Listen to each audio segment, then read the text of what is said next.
এক গ্রামে অশোক নামের একজন গরিব ব্যক্তি বসবাস করত। সে খুব সৎ ও পরিশ্রমী ছিল।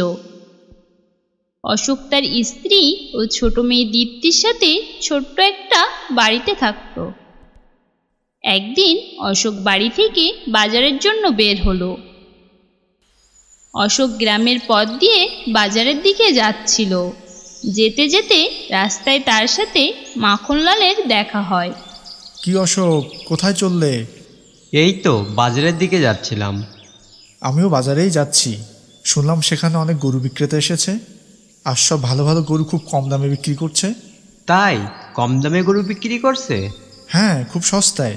এজন্য আমি ভাবছি আমিও একটা গরু কিনবো। আচ্ছা চলুন গিয়ে দেখি। হ্যাঁ হ্যাঁ, চলো চলো। মাখনলাল ও অশোক দুজনে একসাথে বাজারের দিকে চলল। তারা বাজারে গিয়ে দেখলো সেখানে অনেক গরু লাইনে দাঁড়িয়ে আছে, আর সেখানে অনেক লোকের ভিড় লেগেছিল। মাখনলাল ও অশোক দুইজনই সেই গরুওয়ালার কাছে যায়, আর তারা দুজনে গরু দেখতে লাগে। আরে ভাই, কত টাকায় দিচ্ছ গরু? সাহেব, মাত্র 5,000 টাকায়। খুব সস্তা তো। সাহেব, এত কম দামে গরু আর কোথাও পাবেন না। সব মোটা তাজা আর স্বাস্থ্যবান। আচ্ছা ঠিক আছে, আপনি আমাকে একটি ভালো গরু দিন তো। মাখনলাল ভালো দেখে একটা গরু কিনে নিল, আর সে অশোককে একটা গরু কিনতে বলে। কিন্তু অশোকের কাছে অত টাকা ছিল না, তার কাছে শুধু 3,000 টাকা ছিল। তুমিও একটা গরু কিনে নাও, খুব সস্তায় দিচ্ছে তো। আমি কিনবো, কিন্তু এখন তো আমার কাছে এত টাকা নেই। আমার কাছে মাত্র 3,000 টাকা আছে। আমি তোমাকে 2,000 টাকা ধার দিচ্ছি, তুমি আমাকে পরে দিয়ে দিও। আচ্ছা ঠিক আছে। মাখনলাল অশোককে 2,000 টাকা ধার দেয়, আর অশোকও একটা গরু কিনে নেয়। গরুটি খুব সুন্দর আর স্বাস্থ্যবান ছিল, আর তার গলায় একটা সুন্দর ঘণ্টাও ছিল। সে গরুটি নিয়ে পথ দিয়ে বাড়ি ফিরছিল, আর সে ফিরতে ফিরতে ভাবে, সব টাকা তো গরু কিনতেই খরচ করে ফেললাম, তারপরে আবার মাখনলালকে 2,000 টাকা দিতে হবে। আমি এই গরুর দুধ ও ঘি মাখন বেচে অনেক টাকা আয় করব, আর সব টাকা শোধ করে দেব। সে এইসব ভাবতে ভাবতে বাড়ি চলে আসে, আর সে বাড়ি এসে তার স্ত্রীকে বাইরে ডাকে। এই যে শুনছো, বাইরে আসো। তার ডাক শুনে তার স্ত্রী বাইরে আসে, আর গরুটাকে দেখে বলে, এটা তুমি কোথা থেকে নিয়ে আসলে, আর এত টাকা তুমি কোথায় পেলে? আরে তুমি ওসব বাদ দাও, আমরা এই গরুর দুধ ও ঘি মাখন বিক্রি করে অনেক টাকা আয় করব। আমি তোমাকে বাজার থেকে চাল ও সবজি আনতে বলেছিলাম, তুমি তা না করে এই ফালতু গরু কিনে এনেছো। তার স্ত্রী এমনটা বলে রাগ করে ঘরের মধ্যে চলে যায়। অশোক বেচারা উদাস হয়ে গরুটি দেখতে লাগলো। তখন তার ছোট্ট মেয়েটি ঘর থেকে বাইরে এসে বলে, বাবা, তুমি আমার জন্য বাজার থেকে খাবার নিয়ে আসোনি? এটা বলে সে গরুটির গলায় বাঁধা ঘণ্টাটা বাজায়, আর সেখান থেকে চলে যেতে লাগে। কিন্তু যখনই ঘণ্টা বাজে, তখন গরুটির সামনে আশ্চর্যজনকভাবে একটি আলোর রোশনি আসে, আর হঠাৎ করে সেখানে অনেক প্রকার খাবার চলে আসে। এটা দেখে অশোক ও তার মেয়ে অবাক হয়ে যায়, আর তার মেয়ে খুশিতে খাবারগুলো নিয়ে সেখান থেকে চলে যায়। তখন অশোক ভাবে, এটা কিভাবে হলো? তাহলে আমার গরুর গলার ঘন্টাটা কি জাদুর ঘন্টা? সে গরুটির কাছে যায়, আর তার গায়ে হাত বুলাতে বুলাতে তার ঘণ্টাটা বাজিয়ে বলে, আমার চাল ও সবজি চাই। অশোক যখনই এমনটি বলে, সেখানে আবার আলো রোশনি চমকাতে থাকে, আর চাল ও সবজি চলে আসে।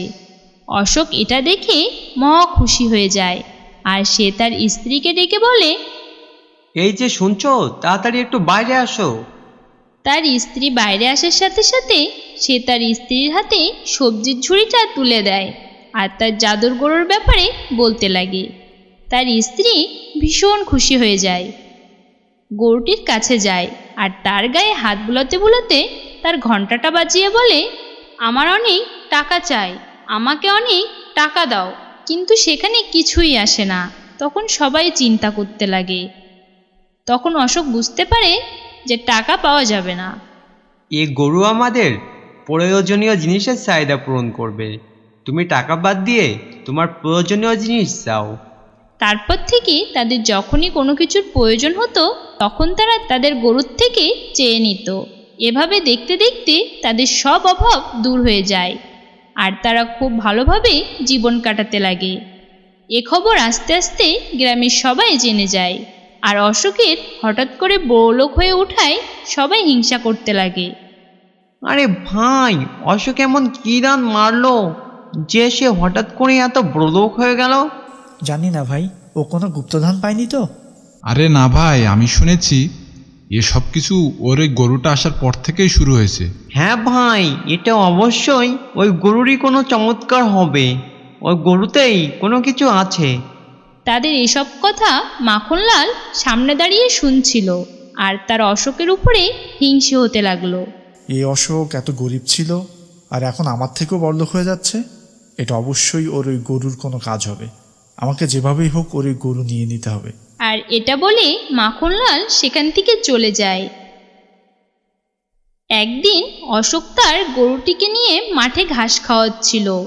এমন সময় মাখনলাল ও তার চেলা কালু সেখানে পৌঁছায় আর তারা গাছের আড়াল থেকে দেখতে লাগে।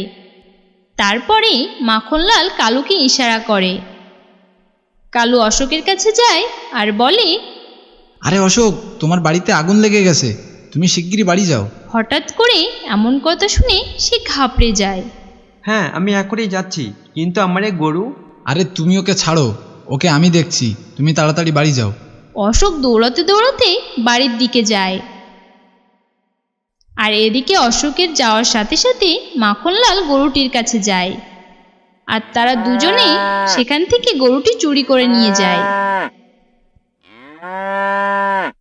আর এদিকে অশোক বাড়ি পৌঁছে দেখে সবকিছু ঠিকঠাক আছে।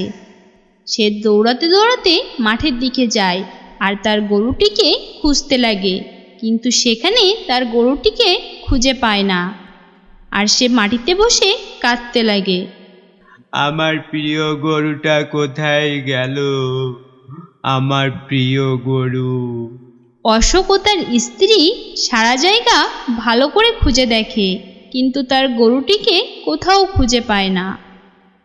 বাবা বাবা, আমি আমাদের গরুটাকে মাখনলালের বাড়ির সামনে দেখলাম। মনে হয় সে আমাদের গরুটাকে চুরি করে নিয়ে গেছে। অশোক একথা শুনে তাড়াতাড়ি গ্রাম প্রধান রামু কাকার কাছে যায় আর তাকে সব কথা খুলে বলে। রামু কাকা, ওই মাখনলাল আমার গরুটা চুরি করে তার বাড়িতে নিয়ে গেছে। এমন একটা কাজ করলো সে। তুমি চলো আমার সাথে, আমি ওকে মজা দেখাচ্ছি।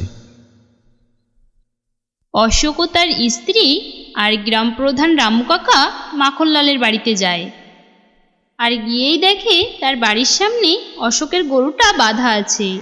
গরুটা অশোককে দেখতেই ডাকতে শুরু করে। এই যে কাকা, দেখুন আমার গরু। কোথায় গেল মাখনলাল? ওকে ডাকো। মাখনলাল তাদের কথা শুনেই ঘর থেকে বাইরে চলে আসে। তুমি অশোকের গরু কি জন্য চুরি করেছো? হ্যাঁ, আমি জানি এটা অশোকেরই গরু, কিন্তু এই গরুটা কেনার সময় আমি ওকে টাকা দিয়েছিলাম। সে টাকা এখনও আমাকে শোধ করেনি। এজন্য আমি এই গরু আমার কাছে রেখে দিয়েছি। আমি এখনই তোমার টাকা দিয়ে দিচ্ছি। না থাক, এখন এই গরু আমার হয়ে গেছে, আমাকে আর টাকা দিতে হবে না। রামু কাকা মাখনলালকে বুঝায়, কিন্তু সে কিছুতেই মানতে নারাজ। তুমি তোমার 2000 টাকা নাও আর এখনই গরু ফিরিয়ে দাও। আরে মাখন ভাই, সকল জাদু ওই গরুর গলার ঘণ্টায়, আপনি টাকার পরিবর্তে ওই ঘণ্টা চেয়ে নিন। মাখনলাল ভেবেচিন্তে বলে, রামু কাকা, আমি 2000 টাকার পরিবর্তে গরুর গলার ওই ঘন্টাটা চাই। আমি টাকা গরু কিনতে দিয়েছিলাম, কিন্তু টাকার জায়গায় আমাকে এই ঘন্টাটা দিয়ে দিন। না না, আমি এ ঘন্টা দেব না। দেখো অশোক, আমি শুধু তোমার কথা শুনতে পারবো না, আমাকে মাখনলালের কথাও শুনতে হবে। তুমি টাকা ফেরত দিতে দেরি করেছো, তাই তুমি মাখনলালকে ঘন্টাটা দিয়ে দাও আর গরুটা নিয়ে বাড়ি চলে যাও।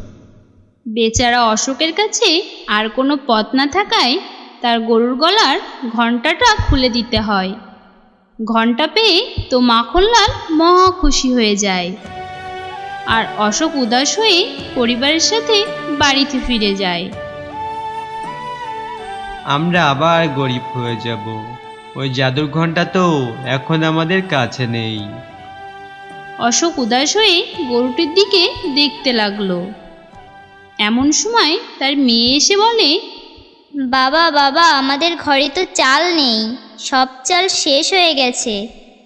তার মেয়ে যখনই এমনটা বলে সেখানে আবার আগের মতো আলোর রোশনি চমকাতে থাকে আর আবারও চাল ডাল চলে আসে। এটা দেখে তো অশোক অবাক হয়ে যায়। ও আচ্ছা, তাহলে এই জাদু আমার প্রিয় গরুর। ওই ঘন্টা তো তাহলে কোনো কাজেরই না। আর এদিকে মাখনলাল ঘন্টা বাজাতে থাকে আর বলতে থাকে, টাকা চলে আয়, গহনা চলে আয়, তাড়াতাড়ি অনেক সুস্বাদু খাবার চলে আয়। কিন্তু সেখানে কিছুই আসে না। রাগে মাখনলাল বারবার ঘন্টাটি বাজাতে থাকে। এই ঘন্টা তো কাজেরই না, ফালতু আমার 2000 টাকা জলে গেল। এর থেকে ভালো হতো যদি আমি আমার টাকা নিয়ে নিতাম। রাগে মাখনলাল ঘন্টাটি বাইরে ছুঁড়ে ফেলে দেয়। অশোক ও তার পরিবার আবার আগের মতো গরুটির সাথে সুখে শান্তিতে থাকতে লাগলো।